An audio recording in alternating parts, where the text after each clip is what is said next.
Good evening, you're watching Just the News. I'm Amita Balachandra. Here's our top story of the day. Nitish Kumar has taken oath as Bihar Chief Minister for a record eighth time. Now, RJD leader Tejaswi Yadav has taken the oath as the Deputy Chief Minister of Bihar. This comes a day after he resigned from the post of the Chief Minister post or in the NDA alliance government and stake claim to form a new government with the RJD, the Congress, and other parties. In fact, right after meeting the governor, Mr. Kumar had said that he has the support of seven parties and one independent. On being asked by a journalist whether he sees himself as a contender for the Prime Minister's post in the 2024 Lok Sabha elections, and this was after he took oath as the Chief Minister of Bihar again, Mr. Kumar said, and I quote, I am not a contender for anything, but the question to ask is if the person who came to power in 2014 will survive after 2024, end quote. Now, according to Indian Express, a report says that the cabinet expansion may take place after the 15th of August. Moving on from the story now, the Supreme Court has granted bail to 82-year-old activist and Telugu poet Varavara Rao on medical grounds. Now, he was one of the main accused in the Bhima Koregaon case and was booked under the stringent UAPA. Now, the activist had filed a plea in the Supreme Court seeking permanent bail because of his advancing age and deteriorating health. Now, he was arrested on the 28th of August 2018 from his home in Hyderabad. On February 22nd, 2021, the Bombay High Court granted him bail on medical grounds and he was released from jail the following month. Post that, since last September, the High Court has been extending Mr. Rao's date of surrender. The last such extension was granted in April for a period of 3 months, post which Mr. Rao approached the Supreme Court.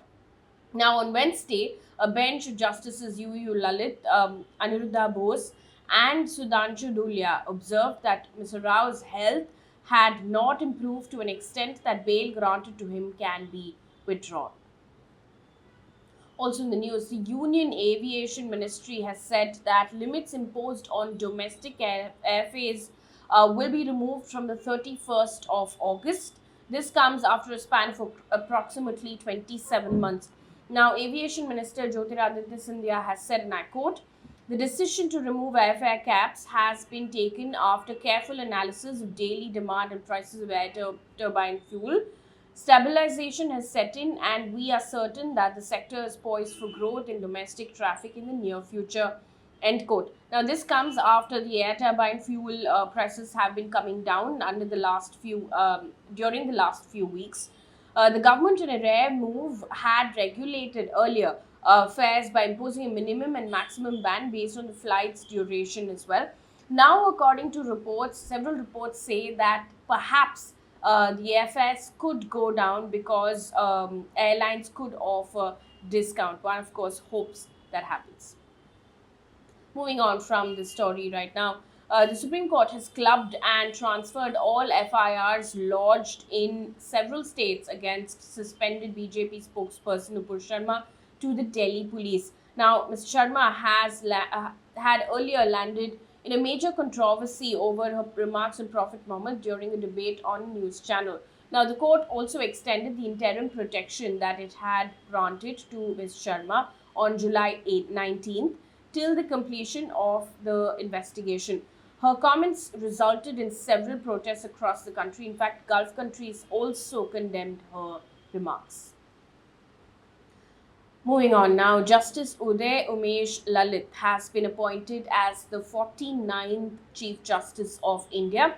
He will assume charge on the 27th of August, a day after the 48th Chief Justice of India, N.V. Ramana, is set to retire.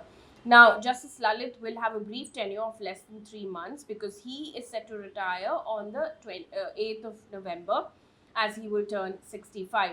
Now, on the 22nd, and these are a couple of cases that he had presided in. On 22nd of August 2017, the judge was part of a majority opinion in the Supreme Court that struck down the practice of triple talaq and declared it unconstitutional. Justice Lalit also headed a Supreme Court bench that struck down a widely criticized ruling of the Bombay High Court in a case related to the protection of children from Sexual Offences Act on the 18th of November. Moving on now, people from different communities in Uttar Pradesh's Bareilly and Varanasi districts hurled stones at each other during a Muharram procession. This resulted in several residents being injured. In fact, according to a report by PTI, in Varanasi district, 6 people were injured as Hindus and Muslims clashed during a Muharram procession in Kardana village. Now, Superintendent of Police Rural Suryakant Tripathi has said that the miscreants will be arrested after a case is registered on behalf of the injured. On to COVID news right now. The center has approved biological E's Corbevax as a precautionary dose for all adults and even for those who have been fully vaccinated with either Covishield or Covaxin. Now, so far, the third dose had to be the same vaccine that was administered in the first 2 doses as well. Also, this story coming in from Kolkata, a 30-year-old teacher was reportedly forced to quit by the university authorities after the father of an undergraduate student complained to the university that the professor wore a swimsuit in an Instagram post, which he said appalled him on finding his son looking at the photo. Now, the professor has now decided to move the Calcutta High Court against the university authorities. According to Indian Express, the professor said, and I quote, "I was told that a parent of an undergraduate student had found that his son was looking at my photographs from my personal Instagram account, which he found objectionable and bordering on nudity," end quote. She then also went on to say that a kangaroo court was held on the 7th of October in the presence of Vice Chancellor Felix Raj, Registrar Ashish Mitra, where she said she was, and I quote, "intimidated, bullied, and taunted with sexually colored remarks and objectionable insinuations," end quote, without any provocation or justification. Also in the news, while speaking at a Security Council meeting, India's permanent representative to the United Nations, Ruchira Kamboj, said that the credibility of the United Nations sanctions regime is at an all-time low. Now, she made the remarks after the United Nations Secretary General presented a report stating that terrorist threats are on the rise globally. In an indirect reference to Pakistan and China, she said that the report, and I quote, "chose not to take notice of the activities of the several prescribed groups repeatedly targeting India," end quote. On to business news right now. The RBI on Wednesday has released the first set of guidelines for digital lending in an attempt to crack down on increasing number of frauds and unlawful activities. Among these guidelines, the RBI has classified all digital lenders into 3 broad categories. First, those regulated by the RBI. Second, those authorized as per other statutory or regulatory provisions but not regulated by the RBI. Third, entities lending outside the purview of any statutory or regulatory provisions. Now, there are several guidelines that have been listed. Among the guidelines include all loan dispersals and repayments have to be executed only between the bank accounts of the borrower and the regulated entity without any pass-through or pool account of the lending service provider or any third party. And news coming in from across the globe right now.